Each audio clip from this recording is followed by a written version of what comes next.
While a room for Muslims is being opened in the Vatican, the ancient rite seems destined to disappear with the blessing of Pope Leo XIV. Stay with us until the end to understand what's really happening.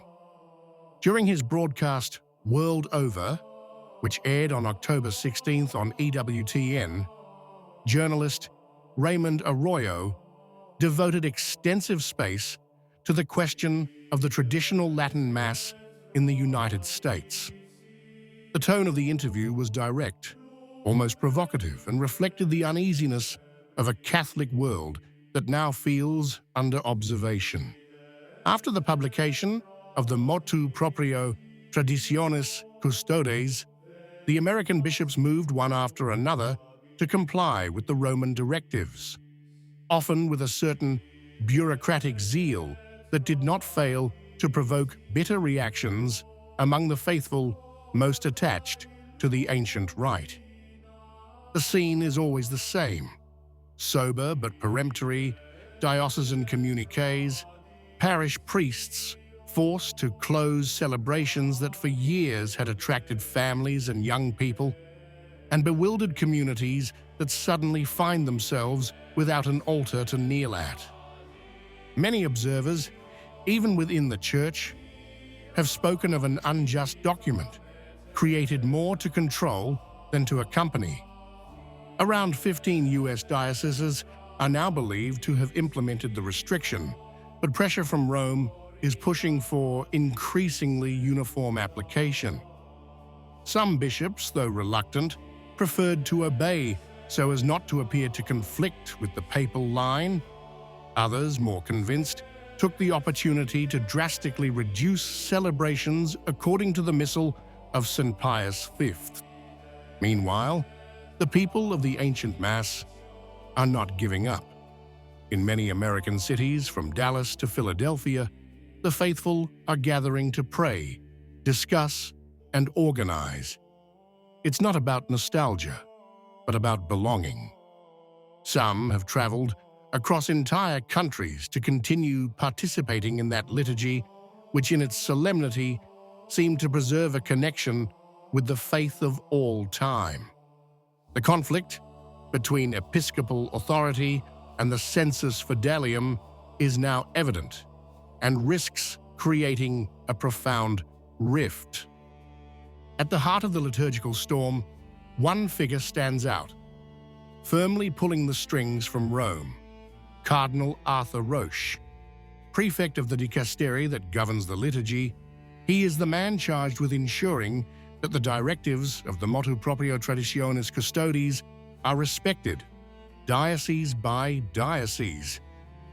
Even where resistance is strong, Roche makes his voice heard. Not with proclamations, but with letters and invitations sent to bishops by the congregation, a discreet but decisive way of demanding accountability for their obedience to Rome.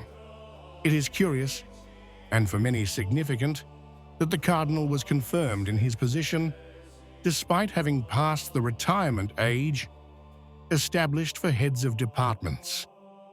A personal extension granted by Pope Leo, which sounds like a sign of complete trust and continuity.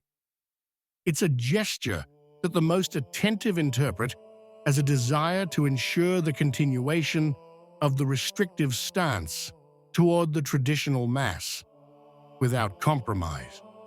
Roche has reiterated on several occasions that the reform of the Second Vatican Council is irreversible.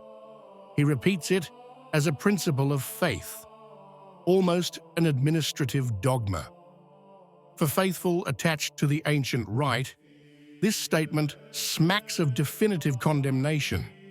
Behind the official words, a precise objective can be discerned: to bring the liturgy toward a single and universal form, rejecting everything reminiscent of the pre-conciliar tradition. At the beginning of his pontificate, Pope Leo XIV had allowed some glimmers of hope to emerge. Many traditionalist believers had welcomed his words with hope, imagining that a gesture of reconciliation might finally arrive, but expectations quickly collided with reality. During the program, the journalist also recalled the words spoken by Leo XIV in a recent interview, when the pontiff had stated that if the Eucharist is celebrated in Latin and the incense and some ornaments are kept, this should be enough for those who love the traditional Mass. Arroyo commented that that phrase, rather than an opening, sounds like a minimal concession, a way of pleasing without truly welcoming. The pontiff, although aware of the liturgical wound that divides the Catholic world, preferred to move in continuity with the line traced by his predecessor. Indeed, in the interview published by the Catholic Herald, the Pope acknowledged that the Mass can be celebrated in Latin even today. If it is the reformed rite of the Second Vatican Council, there is no problem. Words that seem to open a glimmer of hope, but which soon after took on a clearer meaning, when the Pope himself added, "Between the Tridentine Mass and that of the Second Vatican Council, I really don't know where we'll end up. It's a very complicated issue." But in fact, it is not a simple question of language or aesthetics, but of a conception of the sacred, a way of standing before God. Behind that statement, many have read a certain detachment, as if, for the Pope, tradition could be evoked, but not truly lived. And the confirmation of Cardinal Roche in his role, despite having passed the retirement age, appeared as proof that the line is not changing. It can be embellished, it can be given a few Latin nods, but the direction remains the same. A single form, a single expression, a single reformed liturgy. But the passages that sparked the real debate came in the second part of the broadcast. Raymond Arroyo unflinchingly addressed the thorniest issue, one that touches the heart of the relationship between traditionalist believers and papal authority. It has been suggested, the journalist recalled, that if one wants the old Mass, one somehow breaks unity with the Pope. A phrase that elicited a tense silence in the studio. Arroyo let the quote drop and then, in a calm but cutting tone, added, "But is it really so? Is it really true that everything the latest Pope says, simply because he says it, is right?"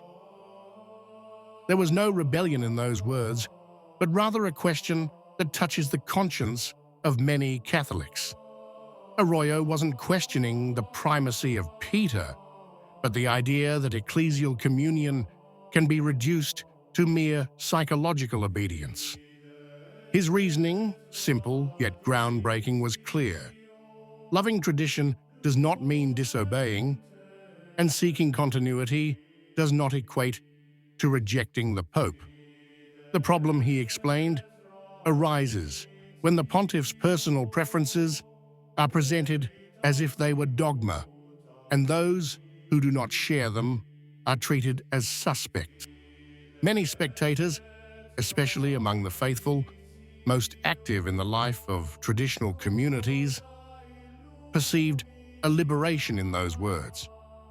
Arroyo had publicly expressed what many had been silently thinking, that there can be no true unity if it is based on imposed uniformity and not on the freedom to love what the Church has always safeguarded. It's an ecclesial tension that now permeates parishes, seminaries, and families. Fidelity to the Pope isn't up for discussion. What is up for discussion is how that fidelity is understood and applied. And then, almost as a final twist, Arroyo launched a provocation that made many people jump. If the Vatican Library can host a Muslim prayer room, he said, why shouldn't Catholics attached to the ancient rite have the right to celebrate it in their parish? A rhetorical question, but one with enormous symbolic power. In short, the journalist exposed a contradiction that many feel, an institution that appears open to dialogue with all faiths, yet seems to close its doors to its own children, most devoted to tradition. What do you think? If you liked the video, comment, Amen. God bless you,